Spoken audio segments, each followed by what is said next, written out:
जय श्री राम।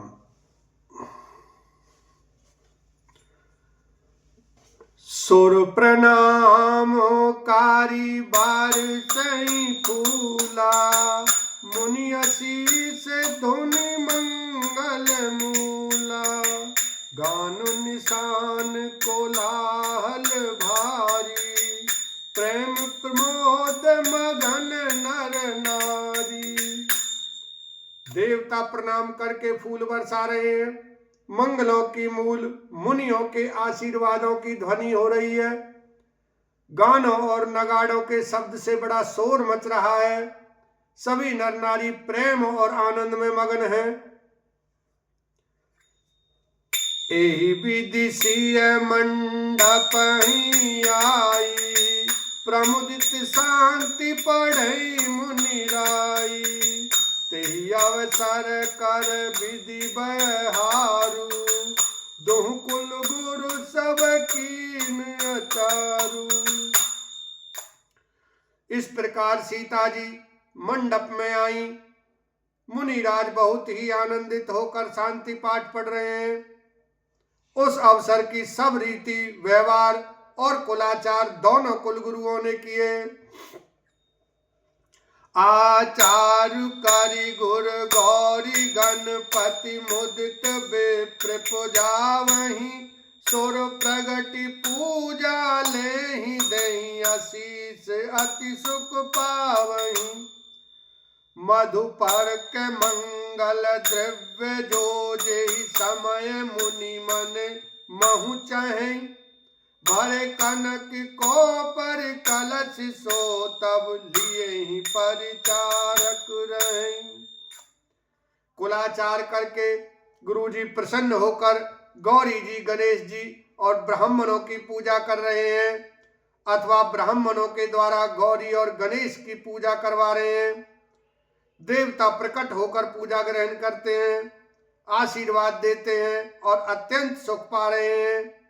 मधुपर्क आदि जिस किसी भी मांगलिक पदार्थ की मुनि जिस समय भी मन में चाह मात्र करते हैं, सेवकगण उसी समय सोने की परातों में और कलशों में भरकर उन पदार्थों को लिए तैयार रहते हैं। कुल रीति प्रीति समेत रवि कही देत, सब आदर कियो। एहि भांति देव पुजाई, सीतई सुभग सिंहासन दियो। सिय राम अवलोकन परस पर, प्रेम काहू न लखि परे। मन बुद्धि बरबानी अगोचर, प्रगट कवि कैसे करे।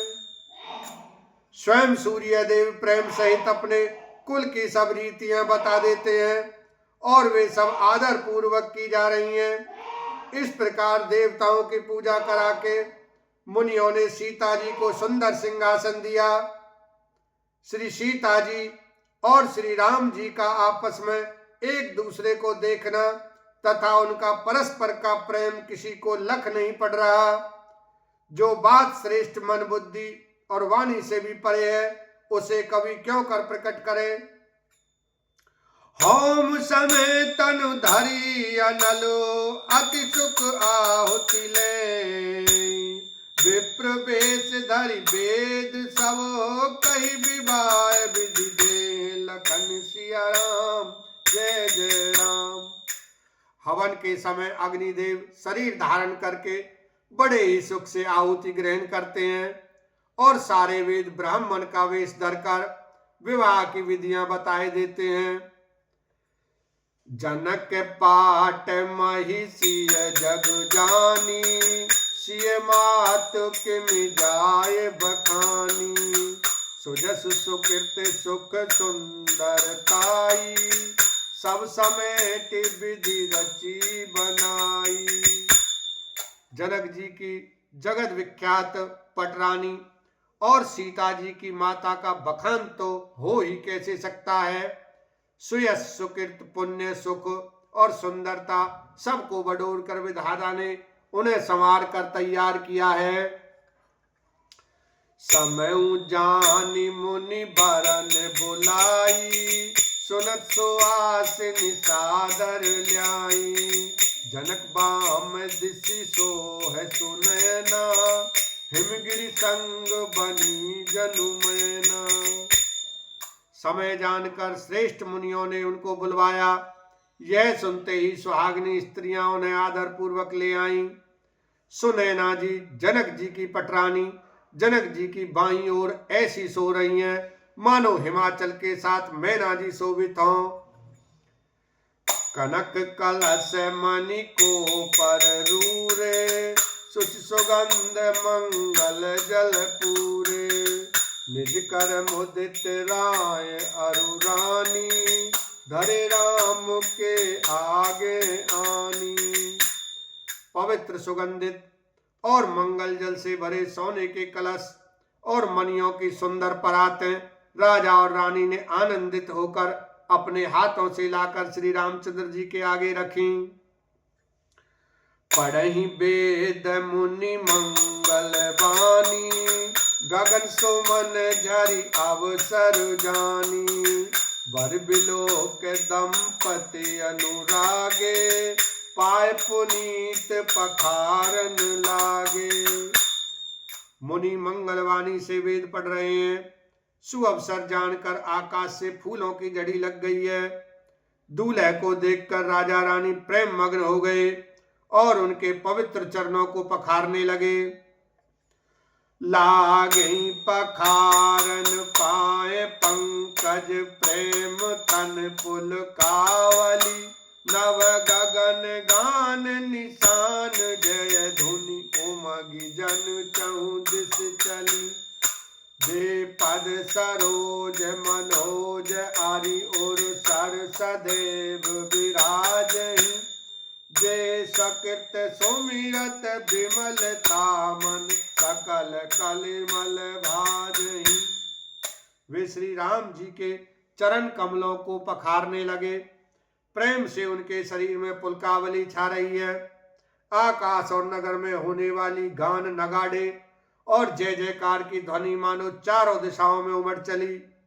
जो चरण कमल कामदेव के शत्रु श्री शिव जी के हृदय रूपी सरोवर में सदा ही विराजते हैं, जिनका एक बार भी स्मरण करने से मन में निर्मलता आ जाती है और कलयुग के सारे पाप भाग जाते हैं। जे परस मुनि बनिता लही, गति रही जो पातक माई। मकरंदु जिनको शंभु सिर, सुचिता अवधि सुर बरनई। कारी माधुप मन मुनि जोगी जन, जैसे अभिमत गति लहे। ते पद पखारत भाग्य भाजनु, जनकु जय जय सब कहीं। जिनका स्पर्श पाकर गौतम मुनि की स्त्री अहिल्या ने, जो पापमयी थी, परम गति पाई। जिन चरण कमलों का मकरंद रस गंगा जी शिव जी के मस्तक पर विराजमान है, जिसको देवता पवित्रता की सीमा बताते हैं। मुनि और योगी जन अपने मन को भौरा बनाकर जिन चरण कमलों का सेवन करके मनोवांछित गति प्राप्त करते हैं, उन्हीं चरणों को भाग्य के पात्र बड़भागी जनक जी धो रहे हैं। यह देखकर सब जय जयकार कर रहे हैं। बोलो सियावर रामचंद्र की जय, उमापति महादेव की जय।